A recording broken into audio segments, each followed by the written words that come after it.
opening up the windows. Outside, the flames rage, reflected back at us as we look out.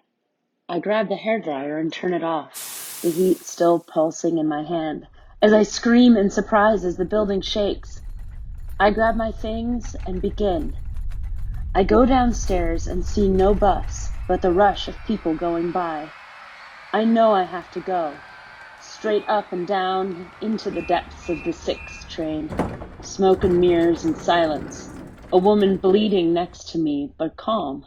A man on his radio announces, "A tower fell." We all stand silent, hoping to move soon.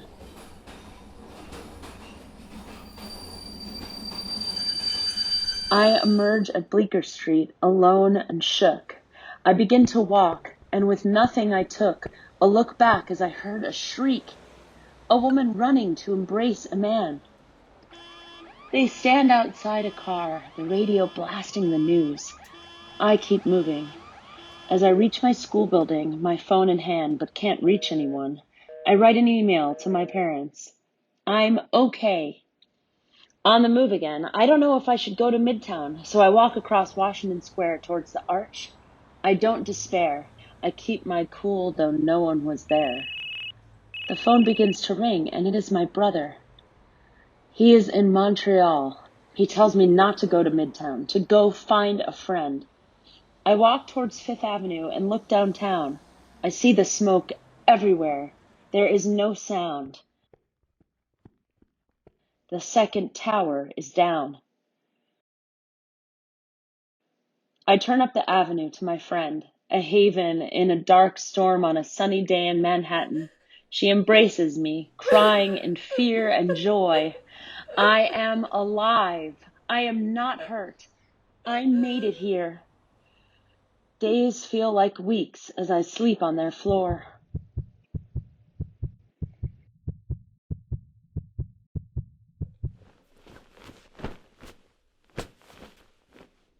I was in my NYU dorm apartment in the financial district with my roommate at the time.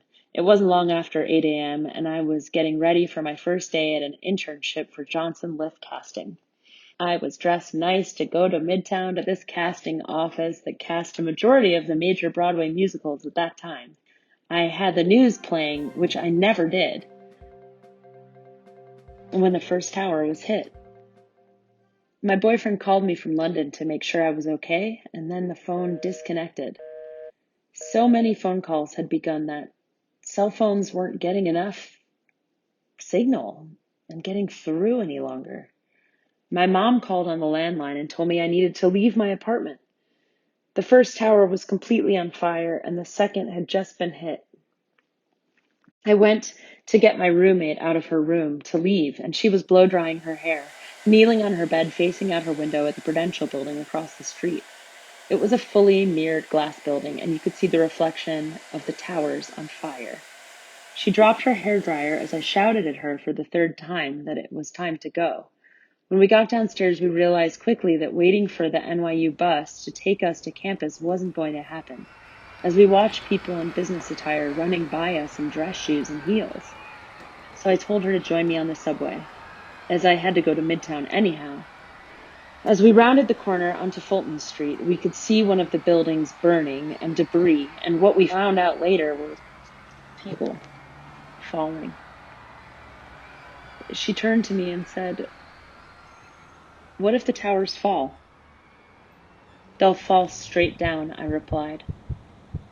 I knew we couldn't walk up Fulton and take the train from that station, so I started walking us to City Hall for the 6 train. A few people together in suits asked me how to get over the Brooklyn Bridge on foot. I told them to walk with us and that I would show them the entrance, as it was the way we were going. After sending them to the walking path, we made our way down into the 6 train.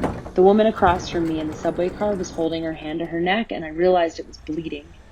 I asked her if she needed help, and she said it was okay. It didn't hurt. She was in shock. Something from one of the towers had fallen and hit her. The train seemed to sit in the station for what felt like endless hours. Then this guy announced what he heard on the radio in his headphones. The first tower had just fallen. That was the last 6 train to leave Lower Manhattan that day. Our 6 train stopped at Bleecker Street, and after my roommate got off to go to class, they made an announcement 20 minutes later that that was the last stop the train would make. I made my way above ground alone. I wandered, wondering if I should transfer by cutting across Washington Square Park to get on the A train or to go to Midtown. As I reached Mercer Street in Bleecker, I heard a woman scream.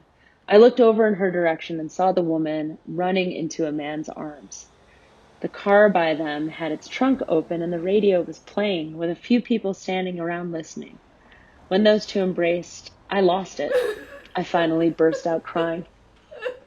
What was happening and why was I alone? My cell phone still wasn't working, so I couldn't call my friends to find out where they were or my parents in Chicago to tell them I was okay. As I choked back my tears, I made my way into my school building, where I was able to get on a computer in the lobby to send an email to my parents to let them know I was okay. As I left the building, still not knowing what to do, I began to walk across Washington Square Park. As I walked into the center by the arch, I saw smoke downtown. The second tower had fallen. My older brother Jason got through on the phone. He was in Montreal for work, and for some reason his call was able to get through. He was relieved to reach me and told me keep walking uptown to get to my friend Nicole's dorm and not to go to Midtown. I told him in disbelief about the towers, and he said, just go. As I approached Reuben Hall dorm, I heard screaming, and as I got closer, I realized it was Nicole, as she ran and embraced me. She had been trying to reach me, but also couldn't get through on my cell phone.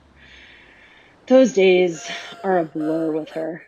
I spent the next few nights on the floor of Nicole's low-cost triple dorm room.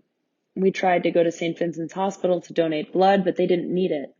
Between the news blasting in their room to the hospital to my whole journey there, I was so sleep deprived, I just followed Nicole around and did whatever she did. I was lost, and we were all just holding on to what was right in front of us. I never did make it to Midtown that day. I had only what I was wearing and my flip phone. Lower Manhattan quickly closed down. The only thing open was Kmart on Astor Place, and I bought myself a change of clothing there, and then we went and watched movies at Union Square where they let everyone have free tickets. School reopened the following week, and things went back to a way of normal, but we were all moving through school in the city differently. Everyone said that people were being nicer. I always thought people in New York City were nice. Coming from Chicago, people made more eye contact, so people would often talk to me without really asking because it took years for me to stop making eye contact in public places. Anyhow, there was a different type of connection during that time. We had all lived through 9/11, and we were still working and going to school and living in this city where all these people quickly died. It was weeks before we were allowed to go back into our apartments in the financial district. After a thorough cleaning, and for months, you couldn't even pass Canal Street without proof of residency there. But the rest of Lower Manhattan had opened, including the Village. Most of that school year had been spent deeply buried in work and rehearsal and trying to forget what started out our school year on September 11th, 2001.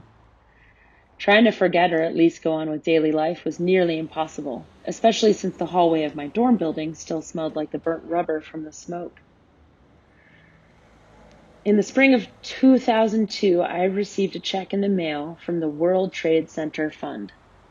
When that check arrived, I was shocked.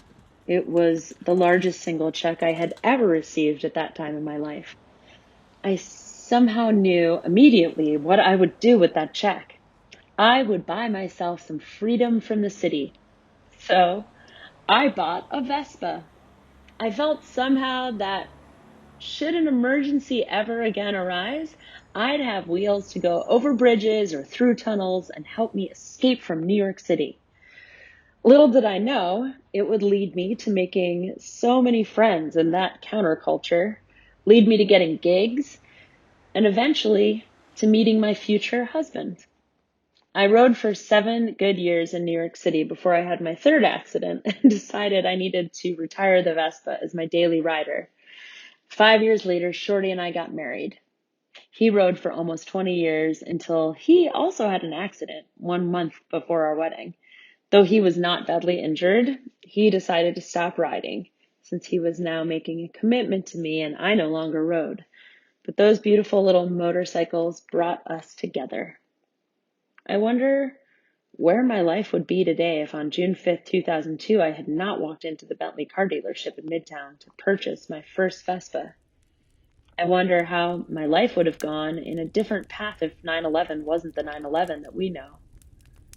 I know I would not be the same person.